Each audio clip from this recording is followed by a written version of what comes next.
ఆ రోజు నా పాదయాత్రలో మీ కష్టాలు చూశాను, మీ ఇబ్బందులు చూశాను. ఆ రోజు నేను నిర్ణయం చేసి ఇక్కడే చెప్పాను, మళ్ళీ తెలుగుదేశం గవర్నమెంట్లో కాపులకు బీసీ రిజర్వేషన్లు ఇస్తామని చెప్పిన స్థలం ఈ పిఠాపురం అని చెప్పి కూడా మీకు తెలియజేస్తున్నా. తమ్ముళ్ళు, కాంగ్రెస్ హయాంలో 2004లో చెప్పారా లేదా? 2009లో చెప్పారా లేదా? రాజశేఖర రెడ్డి మిమ్మల్ని మోసం చేశాడా లేదా? కడాన బీసీ కమిషన్కి 15 లక్షల రూపాయల ఖర్చులకు ఇమ్మంటే ఇవ్వని వ్యక్తి రాజశేఖర రెడ్డి. 60-70 సంవత్సరాల మీ కోరిక, చిరకాల వాంఛ ఎవరు నెరవేర్చారు తమ్ముళ్ళు అని మిమ్మల్ని అడుగుతున్నా, మీరే చెప్పాలి. ఇప్పుడు అడుగుతున్నా, తెలుగుదేశం పార్టీకి హక్కుందా లేదా అని అడుగుతున్నా. మీ ఓట్లు అడగడానికి నేను మీకు కాపు కాసా, ఇప్పుడు మీరు నాకు కాపు కాయాలి, అవునా కాదా? నేను అడుగుతున్నా, 5 సంవత్సరాల తెలుగుదేశం పార్టీ పాలన మీకు సంతృప్తినిచ్చిందా లేదా అని మిమ్మల్ని అడుగుతున్నా. ఇచ్చిందంటే చేతులు పైకెత్తండి. అందరూ ఆనందంగా ఉన్నారు, చాలా బాగా. మీరు చూస్తే నాకు అనిపిస్తుంది, ఎన్ని జన్మలెత్తి మీకు సేవ చేసినా మీ రుణం తీర్చుకోలేని అంత బాగా స్పందిస్తున్నారు. ఈరోజు మీరందరూ కష్టాల్లో వచ్చాం, ఇబ్బందుల్లో వచ్చాం, కానీ నేను ఒకటే ఆలోచించాను, ఎన్ని కష్టాలున్నా మిమ్మల్ని ఆనందంగా పెట్టాలని అనేక సంక్షేమ కార్యక్రమాలకు రూపకల్పన చేశాను. ఈరోజు ఒకసారి చూడండి, 200 రూపాయలు పింఛన్ 1000 రూపాయలు చేస్తాన్నా. తెలంగాణలో ధనిక రాష్ట్రం 1000 రూపాయలే, నేను మళ్ళా దాన్ని 2000 రూపాయలు చేశా. ఇప్పుడు మళ్ళీ ఆమె ఇచ్చా 3000 రూపాయలు చేస్తానని చెప్పా. ఇది పేదవాళ్ల పట్ల నాకుండే అభిమానం. తమ్ముళ్ళు, అదే మరి మా ఆడబిడ్డలు, మా చెల్లెమ్మలు, నేను చాలా అదృష్టవంతుణ్ణి. 1 కోటి మంది చెల్లెమ్మలుండే ఏకైక అన్నయ్య నేనే తమ్ముళ్ళు ప్రపంచంలో. వాళ్ళ సౌభాగ్యం కోసం పసుపు కుంకుమ తీసుకొచ్చా, 1 కోటి మందికి ఇచ్చాను. 1 విడత 10,000 ఇచ్చాను, 2వ విడత 10,000 3 చెక్కులు ఇచ్చాను. 2 వచ్చాయి, 3వది రేపటి నుంచి మా ఆడబిడ్డలు పోయి ఫ్రీగా బ్యాంకులో డబ్బులు తీసుకోమని వాళ్ళందరినీ కోరుతున్న 4,000 రూపాయలు. తమ్ముళ్ళు, అదే మరిగా మీరు చూస్తే 1వ తారీఖు నుంచి ఒకసారి చూడండి, 1వ తారీఖున 2,000 రూపాయలు పింఛను, నిరుద్యోగ భృతి 2,000 రూపాయలు. అదే మరిగా ఇక్కడ కావాలని వైసీపీ అడ్డుపడి నిరుద్యోగ భృతి కోడికత్తి పార్టీ 1000 రూపాయలు చేయించారు. ఎన్నికల కమిషన్ పోయి మీకు వచ్చే డబ్బులు రాకుండా చేశారు. అదే మరి పసుపు కుంకుమలో 4,000 రూపాయలు ఇచ్చాను. అంతలోపలనే అన్నదాత సుఖీభవలో 4,000 3,000 మొన్నేసా, అంత మునుపు 1,000 వేసా, 4,000 రూపాయలు వచ్చింది మీకు అందరికి, అవునా కాదా? మళ్ళీ రేపు ఎల్లుండో మీ అందరికీ రుణమాఫీ. తమ్ముళ్ళు, మొత్తం మీ అకౌంట్లో వేస్తా, మీరు డ్రా చేసుకోండి. ఏం తమ్ముళ్ళు, ఆనందంగా లేరా అని మిమ్మల్ని అడుగుతున్నా, ఉత్సాహంగా లేరా అని మిమ్మల్ని అడుగుతున్నా, ఏ ప్రభుత్వమైనా మీకు అండగా ఉందా అని మిమ్మల్ని అడుగుతున్నా. ఎక్కడి నుంచి వచ్చాయని మీరు ఒక్కసారి ఆలోచించాలి. ఈ ప్రభుత్వం చిత్తశుద్ధితో పనిచేశాం, అభివృద్ధి చేశాం, ఆదాయం పెంచాను, పెంచిన ఆదాయం మళ్ళీ మీకే తీసుకొచ్చాను, మీకే పంచాను. కోడికత్తి పార్టీ చేయగలుగుతుందా తమ్ముళ్ళు? అవగాహన ఉందా తమ్ముళ్ళు? ఆర్థిక వ్యవస్థ తెలుసా తమ్ముళ్ళు? కానీ ఒకటి తెలుసు వాళ్లకు, కుట్రలు చేయడం, లాలోచి పడడం, ఊడిగం చేయడం, ఇలాంటి పనులు బాగా తెలిసిన వ్యక్తి ఈ కోడికత్తి పార్టీ. ఈ రోజు నేను అడుగుతున్నా మిమ్మల్ని అందరినీ, మోడీతో లాలోచి పడ్డాడా లేడా ఇతను? ఏం తమ్ముడు, అవునా కాదా? అవునంటే గట్టి చెప్పండి అవునని. ఇంకొక పక్క కేసీఆర్తో ఆలోచపడ్డాడు. ఈయనంటాడు మోడీ బలవంతుడంట. మోడీ అంటాడు, వాళ్ళ పార్టీ అంటుంది జగన్మోహన్ రెడ్డి మాకున్నాడు, మేమేమైనా చేస్తామని. నేను అడుగుతున్నా, మోడీ చాలా స్పష్టంగా చెప్పాడు, బీజేపీ చెప్పారు ప్రత్యేక హోదా ఇవ్వం, అది గడిచిపోయిన చరిత్ర, దానికి లాభం లేదని చెప్తే మోడీని ఈయన పొగడతాడు. కేసీఆర్ ప్రత్యేక హోదా ఇస్తే మాకు కూడా ఏమన్నాడు. అలాంటి వ్యక్తిని సపోర్ట్ చేస్తాడు ఫెడరల్ ఫ్రంట్ లో ఉంటానని. ఏం తమ్ముడు సిగ్గుందా ఇతనికి? కేసీఆర్ మనల్ని తిట్టాడా లేదా? తెలుగు తల్లిని కూడా కించపరిచాడా లేదా? మన బిర్యానీ పేడ బిర్యానీ అంట. ఏం తమ్ముళ్ళు, మన ఉలవచారు పశువులు తింటాయంట తెలంగాణలో. మనం ఎంత దుర్మార్గం అంటే కుక్కలు అంటాడు, మనం పని అంటాడు. నేను అడుగుతున్న పని మనం, మన శక్తి ఏంటి? ఏమంటారు మీరు? మీకు రోషం ఉందా లేదా? ఉన్నప్పుడు ఏం చేయాలి? ఇప్పుడు 1000 కోట్ల రూపాయలు పంపించాడు తమ్ముళ్ళు. నాకు అర్థం, 5 ఏళ్ళు నేను అధికారంలో ఉన్నా. మన వాళ్ళు పాపం ఖర్చులు కూడా డబ్బులు లేకుండా బాధపడితే జల్సా దొంగలంతా ఊర్లు పంచుకున్నట్టు 100ల కోట్ల రూపాయలు 1000 కోట్ల రూపాయలు తెచ్చారంటే ఎవడబ్బా సొమ్మని అడుగుతున్నాను తమ్ముళ్ళు, మీరే చెప్పండి. పందాలు ఆడి తెచ్చాడు ఇతను. ఎక్కడి నుంచి తెచ్చారు తమ్ముళ్ళు? ఎక్కడి నుంచి? మా తమ్ముడు కోడి కత్తి చూపిస్తున్నాడు, కోడి కత్తి ఇంత అని.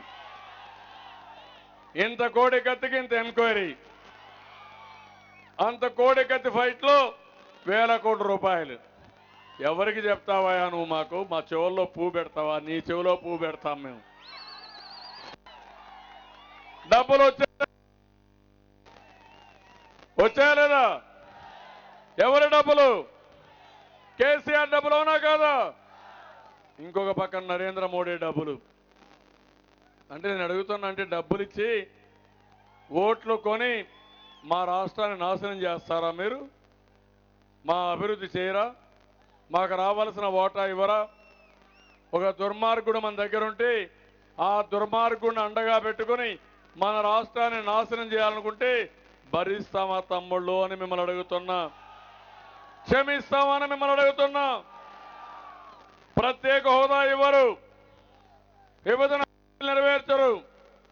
ఇదే ఇక్కడ పెట్రోకెమికల్ కారిడార్ ఇవ్వకపోతే నేనే ప్రైవేట్ దగ్గర పెట్టించే పరిస్థితి వచ్చా. ఇన్సెంటివ్స్ మనమే ఇచ్చాం. ఇలాంటి దుర్మార్గమైన కార్యక్రమాలు.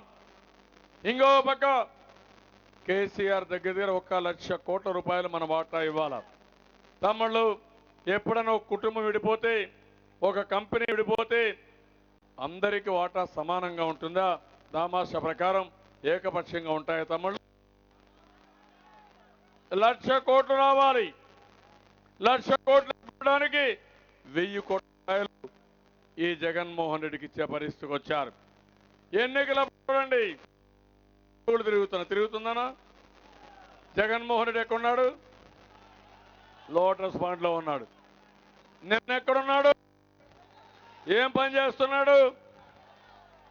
కేసీఆర్ సేవలో మా తమ్ముడు చెప్పినట్టు మిలాఖతై కుట్రలు చేయడానికి రెడీగా ఉన్నారు. అంటే మీరు మా మీద కుట్ర చేస్తారా? రాష్ట్రం మీద మీరు కేసీఆర్ నీ పెత్తనం ఇక్కడ జరగనిస్తామా?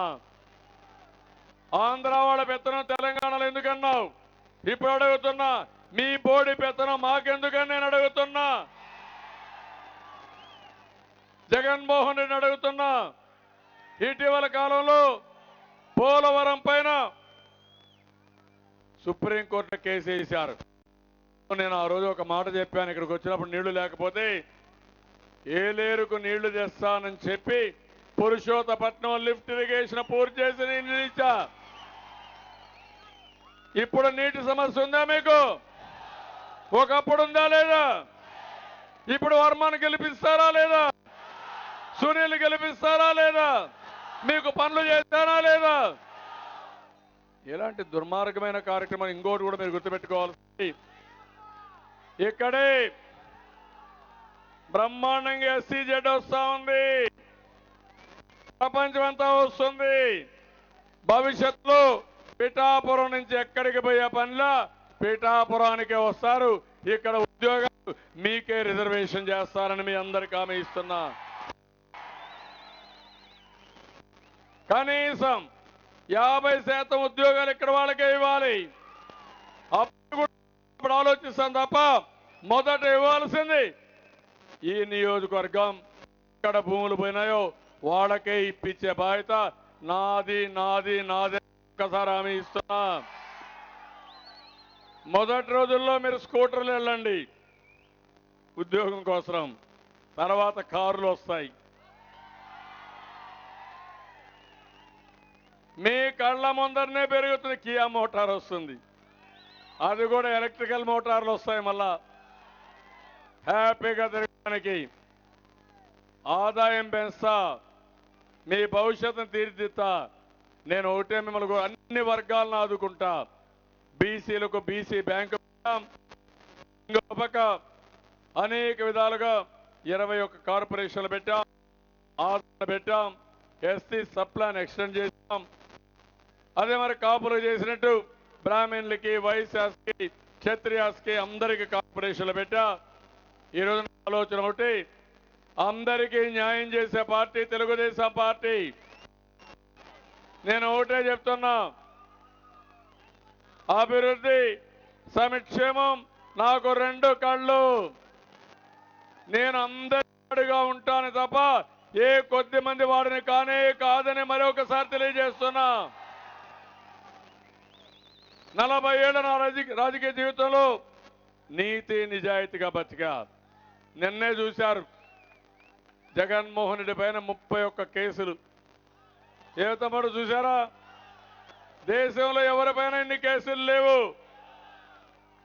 వాళ్ళ పార్టీ నాయకుల పైన కేసులు, 95 మంది ఎమ్మెల్యేల పైన కేసులు, 12 మంది ఎంపీల పైన కేసులు, నేర చరిత్ర. మొన్నే పులివెందుల్లో వీళ్ళ ఇంట్లో ఏం జరిగింది చూశారు తమ్ముళ్ళు అని అడుగుతున్నా. నేను అడుగుతున్నా, ఈ ఈస్ట్ గోదావరి జిల్లా ప్రశాంతమైన జిల్లా అవునా కాదా? గట్టిగా కూడా మాట్లాడరు మీరు, పౌరుషంగా కూడా మాట్లాడరు. అంత మంచి వ్యక్తులు ఇక్కడ. ఆ రోజు మన సైక్లోన్ వస్తే 96లో నేను ఇక్కడే ఉండి మిమ్మల్ని ఆదుకుంటే అన్ని సీట్లు కనిపించిన ఘనత 21కి 20 గెలిపించిన ఘనత మీకే దక్కిందని చెప్పి కూడా నేను మీకు తెలియజేస్తున్నా. అదే మీ నీతి. ఇప్పుడు నేను అడుగుతున్నా, ఈ ప్రభుత్వం మళ్ళీ కొనసాగాలనా లేదా మీ భవిష్యత్తు కోసం? నిన్ననే ఎన్నికల మేనిఫెస్టో ఇచ్చా. మీ భవిష్యత్తు నా బాధ్యత, రైతుల భవిష్యత్తు నా బాధ్యత, తమ్ముళ్ళ భవిష్యత్తు నా బాధ్యత, కడాన మహిళల భవిష్యత్తు నా బాధ్యత, అందరి భవిష్యత్తు నా బాధ్యత. ప్రతి ఒక్కరికి వ్యక్తిగత ప్రణాళిక తయారు చేస్తా. 2 లక్షల రూపాయలు కనీస ఆదాయం వచ్చేట్టుగా మీకు ఒక ప్రణాళిక తయారు చేస్తా. కోడికత్తి పార్టీ మీరు చూస్తే ఎట్లా డబ్బులు వస్తాయి చెప్పలేడు. ఇప్పుడు నేను చెప్తున్నా, అమరావతిని ప్రపంచంలోనే అగ్ర రాజధానిలో ఒక రాజధానిగా తయారు చేస్తా. ఇంకో పక్క రాజమండ్రి, విశాఖపట్నం, మరో హైదరాబాద్ గా తయారు చేసే బాధ్యత అది. శ్రీ తడ వరకు సిబిబి ఇక్కడ మనం చూస్తే ఎప్పటికప్పుడు మన ప్రాంతంలో రోడ్డు అంతా ఎరోడ్ అయిపోతా ఉంది. మీ భూములన్నీ కూడా కొట్టుకోబోతున్నాయి సముద్రంలోకి. ఒకసారి బీచ్ రోడ్ వేస్తే అక్కడి నుంచి రివిట్మెంట్ పెడితే ఇంకా 1 ఇంచు కూడా కదిలే పరిస్థితి ఉండదు. ఆ ప్రొటెక్షన్ ఇచ్చే బాధ్యత నాది. పిఠాపురంలో మీకు హామీ ఇస్తున్నా. ఇంకో పక్కన మీకోసం ఈ బీచ్ రోడ్ నుంచి నేషనల్ హైవే కలుపుతా, 20 కిలోమీటర్ల వదిలి కలుపుతా, పోర్టులు పెడతా, ఎయిర్పోర్ట్లు పెడతా. ప్రపంచంలో ఉండే అందరూ కూడా టూరిజానికి వస్తారు, పెట్టుబడులు పెడతారు, ఇండస్ట్రీకి వస్తారు, మా తమ్ముళ్ళకు ఉద్యోగాలు వస్తాయి. అమరావతి అట్ను, పోలవరం అట్ను, నాకు మూడో ప్రాధాన్యమైన ప్రాజెక్టు బీచ్ రోడ్డు కనెక్టివిటీ అని చెప్పి కూడా నేను మీకు తెలియజేస్తున్నా. ఇక్కడికి వచ్చినప్పుడు చూస్తున్నా నేను మన మైక్ కూడా మన వాళ్ళు కట్ అయిపోతా ఉంది ఎందుకో కానీ మా మైక్ తమ్ముళ్ళు జాగ్రత్తగా ఉండాలి. అరిస్తే గొంతు పోతుంది, ఇంకా 2 రోజులు గొంతు కాపాడుకోవాలి, మళ్ళా కార్యకర్త ఆడుకోవాలి. అది చేయకపోతే ప్రాబ్లం వస్తుంది. మీరు చూడండి ఎన్నోసార్లు కాకపోతే నేను తప్పే చెప్పాను. ఈరోజు మీరు చూస్తే అన్ని విధాల కాపుల్ని ఆదుకుంటా అన్ని జిల్లాల్లో కాపు భవన్లు కానీ అదే మరి ఇంకో పక్కన 500 మినీ భవన్లు కానీ ఇవన్నీ కూడా చేశాం. ఉప ముఖ్యమంత్రి కూడా కాపులకు ఇచ్చిన ఘనత తెలుగుదేశం పార్టీ అని చెప్పి కూడా నేను మీకు చేస్తున్నాను. తమ్ముళ్ళు, ఇప్పుడు నేను మిమ్మల్ని అందరిని అడుగుతున్నాను. ఈరోజు మీరు చూశారు ఇక్కడ 2 నాయకులు ఉన్నారు. ఒకటి వర్మ, ఎప్పుడో మిమ్మల్ని నమ్ముకుండే వ్యక్తి, రాత్రింబగళ్ళు మీకు అండగా ఉండే వ్యక్తి, పోరాటాలు చేసిన వ్యక్తి. అందుకే ఇక్కడ అభ్యర్థిగా పెట్టుకున్నాం. రెండోది మీరు చూస్తే ఇక్కడ 5 సంవత్సరాలకు ఒకసారి కనపడే స్థానికేతరులు నిరంతరం ఉండే వ్యక్తి ఈ వర్మ. ఇంకో పక్కన సునీల్ మీరు చూస్తే మీ అందరికీ ఎప్పుడు అందుబాటులో ఉంటాడు. చదువుకున్న వ్యక్తి, ప్రజలకు సేవ చేయాలనే తపన, ఉత్సాహం. నేను అందుకే అడుగుతున్నా, కాకినాడ పార్లమెంట్ ని ఒక ఆదర్శ పార్లమెంట్ గా తయారు చేసే వ్యక్తి మన సునీల్ అని చెప్పి మీకు తెలియజేస్తున్నా. అవతల వ్యక్తులు ఎవరో మీకే తెలుసు, నేను మాట్లాడక్కర్లా.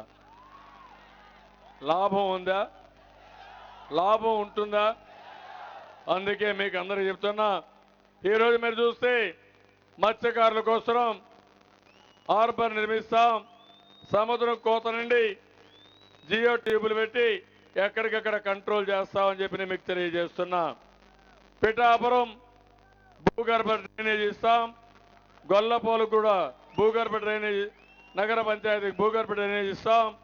పిఠాపురం ప్రభుత్వ ఆసుపత్రికి 50 పడకలు శాంక్షన్ చేయాలి, చేస్తామని చెప్పి నేను మీకు తెలియజేస్తున్నా. ఇంకో పక్కన పిఠాపురం నగరానికి 300 కోట్లతో 4000 అపార్ట్మెంట్స్ ఇచ్చాం. గొల్లపోలకి 3000 అపార్ట్మెంట్స్ ఇచ్చాం. ఇవన్నీ ఉచితంగా కట్టిస్తా, ఒక్క పైసా కూడా కట్టే పరిస్థితి లేదు, అన్ని కూడా మాఫీ చేస్తున్నా.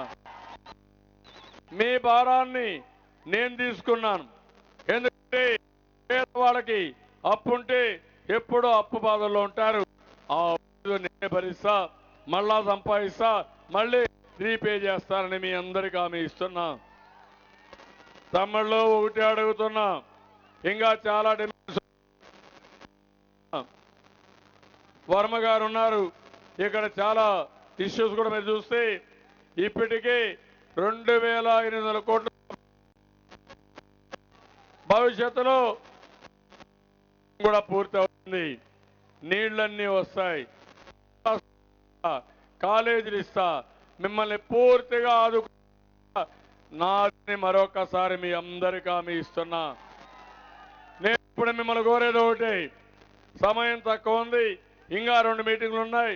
నేను ఒకటే మిమ్మల్ని కోరుతున్నా, పిఠాపురంలో తెలుగుదేశాన్ని గెలిపించడం ఒక చారిత్రక అవసరం. మధ్యలో పోలవరం ఆగిపోతే నష్టం వస్తుంది, అమరావతి ఆగిపోతే నష్టం వస్తుంది, మనం అనుకున్న ప్రణాళికలు ఆగిపోతే ఇంకా ఎక్కువ నష్టం వస్తుంది. ఈరోజు సంక్షేమం ఆగిపోతుంది, ఇబ్బందులు వస్తాయి. ఎప్పుడు కూడా తమ్ముళ్ళు ఆయన అడిగేది ఒక్క ఛాన్స్ ఇమ్మంటాడు. ఇంకేమన్నా మాట్లాడుతున్నాడా? ఏదైనా చేస్తానంటున్నాడా? ఈ ఒక్క ఛాన్స్ ఇవ్వండి, ఈ ఒక్క ఛాన్స్ ఇవ్వండి అంటాడు. ఆయన జీవితాశయం ఏంట ముఖ్యమంత్రి కావడం. ఆయన జీవితాశయానికి మన పిల్లలు జీవితాన్ని నాశనం చేసుకుంటారా తమ్ముళ్ళు? ఒకసారి అవకాశం అడిగి ఒకేసారి కదా కరెంటు తగిలి పట్టుకుంటారా మీరు? పట్టుకుంటారా మీరు? ఒకేసారి ఆత్మహత్య చేసుకుంటారా మీరు? ఒకేసారి బావిలో దూకుతారా మీరు? ఒకేసారి మందు తాగుతారా మీరు? విషయం తాగుతారా మీరు? ఈ తమ్ముళ్ళు ఒకేసారి కుట్రలు కుతంత్రాలు చేయడానికి తెలివి ఉంది కానీ ప్రజలకు సేవ చేయడానికి తెలివి లేదు. ఇప్పుడు లోటస్ పాండ్ లో ఉండే వ్యక్తి శాశ్వతంగా లోటస్ పాండ్ అని పెడదాం. కేసీఆర్ కూడికం చేయనండి, కాళ్ళు కడగమందాం, కాళ్ళు ఏడు కూడా నిత్యం చల్లుకొని పుణ్యం ఇద్దరు పంచుకుంటారు తప్ప మనకి ఎలాంటి వాళ్ళ అవసరం లేదని మరొకసారి తెలియజేస్తున్నా. నేను ఒకటే చెప్తున్నా, మీ హక్కులు కాపాడతా, మీకు అండగా ఉంటా. తెలుగు జాతి ఆంధ్రప్రదేశ్లో ఆంధ్రుల ఆత్మగౌరవాన్ని వేరే వాళ్ళ కాళ్ళ దగ్గర తాకట్టు పెడితే కబద్దార్ వదిలిపెట్టే సమస్య లేదని మరొకసారి హెచ్చరిస్తున్నా. తమ్ముడు 5 ఏళ్ళు మీకోసం కష్టపడ్డానా లేదా? ఫలితాలు వచ్చాయా లేదా? 4 రోజులు మిమ్మల్ని కష్టపడమంటున్నా. నా కోసరం, మన రాష్ట్రం కోసరం, భావితరాల కోసరం చేస్తారా అని మిమ్మల్ని అడుగుతున్నా. వాళ్ళ డబ్బులు చూసి భయపడతారా? ఏం తమ్ముళ్ళు భయపడతారా మీరు? కాబట్టి ఈ రోజు నాకు ఎంత ఆనందంగా ఉందంటే, మీ ఉత్సాహం చూసిన తర్వాత రాత్రికి ఆనందంగా కంటి నిండా నిద్రపోతాను. తమ్ముళ్ళు అంత ఉత్సాహాన్ని చూపించారు. మీలో ఒక పౌరుషం, మీలో ఒక కసి, మీలో ఒక పట్టుదల పెరగాలి. మళ్ళీ చెప్తున్నా, ఈ రాష్ట్రాన్ని మీరు ఊహించిన విధంగా అభివృద్ధి చేసి మీ రుణం తీర్చుకుంటానని అందరికీ హామీ ఇస్తున్నా. ఇంత స్ఫూర్తినిచ్చిన మిమ్మల్ని అందరినీ మనస్ఫూర్తిగా అభినందిస్తూ మీ అందరికీ పాదాభివందనం చేస్తున్నా. దేనికోసం అంటే ప్రజలే నాకు దేవుళ్ళు, మీ యొక్క దీవెనలే నాకు ఆశీర్వాదం. మీరు దీవిస్తే కొండనైనా బద్దలు చేసే శక్తి నాకు వస్తుంది.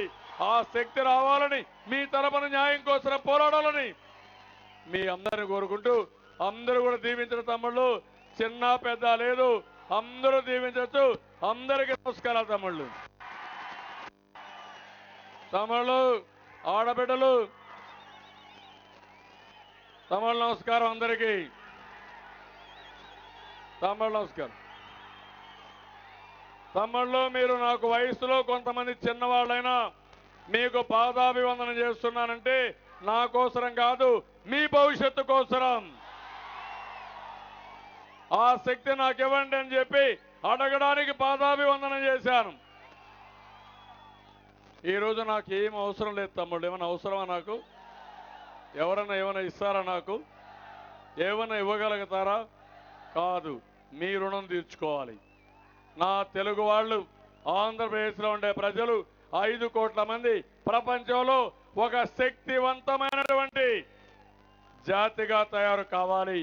ఆ పని చేసి మీ హృదయాల్లో శాశ్వతంగా నా ప్లేస్ కోసం ఆలోచిస్తున్నాను తప్ప పేరు కోసం తప్ప నాకు ఏ కోరికలు లేవని మరొకసారి మీ అందరికీ విజ్ఞప్తి చేస్తూ, జై తెలుగుదేశం, జై జై తెలుగుదేశం.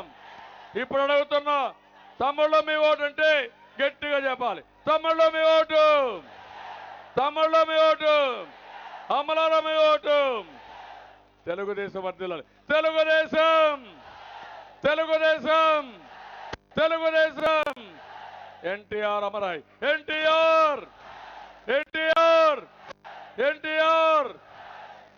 ఇప్పుడు అడుగుతున్నా, ఆత్మగౌరవాన్ని కాపాడుకుంటాం గట్టిగా చెప్పాలి. ఆత్మగౌరవాన్ని, ఆత్మగౌరవాన్ని. ఏం తమ్ముళ్ళు, మళ్ళా కులం వస్తుందా? మతం వస్తుందా? భేషజాలు వస్తాయా? డబ్బులేమన్నా మిమ్మల్ని ప్రలోభ పెడుతుందా? అది చేయండి తమ్ముళ్ళు. మీరు ఎంత ఆనందపడేగా గర్వపడే చేస్తానో మీరే చూస్తారని చెప్పి తెలియజేసుకుంటూ అందరికీ నమస్కారాలు. జై హింద్, జై తెలుగుదేశం.